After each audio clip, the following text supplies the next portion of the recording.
Assalamu alaikum. Урматтуу президентибиз Садыр Жапаров.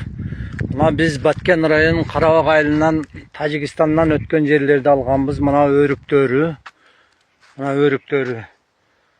Уже суу жок. Былтыр көп жылдан бери, 1-2 жылдан бери суу ичпей, булар кургап калыш алдыда турат. Мына кургап калыш алдыда турат. Кургап уже 50% уже гарантия жок болуп калып атат. Шунун үчүн биринчи немеде бизге şu тезден суу чыгарып бербесеңиздер, бул өрүк жок болуп кетиши ыктымалы бар. Сизден сураныч, урматтуу президентибиз.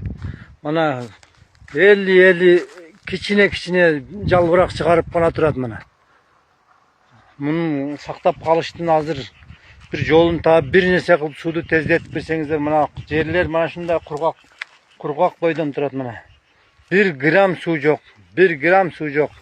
Президент Садыр Жапаров сизден суранабыз. Şu Баткен районунун Карабак айыл ушундай немеге туш болуп калдык. Неме өрүктөргө ушундай кичине жалбырак чыгарып турат. Муну сугарбасак болбойт. Şu сууду тездетип берсеңиздер, сиздерден суранабыз.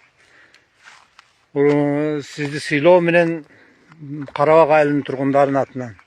Диализ аппаратта жатат экен, ушинтип бөйрөгүнөн пересадка болуш керек экен. Жана ошондой эле көзү көрбөйт экен эженин. Оңдар колуңуздардан келишинче жардам берип, айыгып кетишине себепчи болуп калыңыздар. Бул жакта Жумагүл эже 30 жашта, ушул 5 жылдан бери ушул оору менен жабыркайт. Жакта апасы сахарный диабет бар экен, бөйрөгү иштен чыгып ушу диализде, анан көзү дагы көрбөйт. 3 оору менен Алла таала ушундай бир сыноо беришиптир.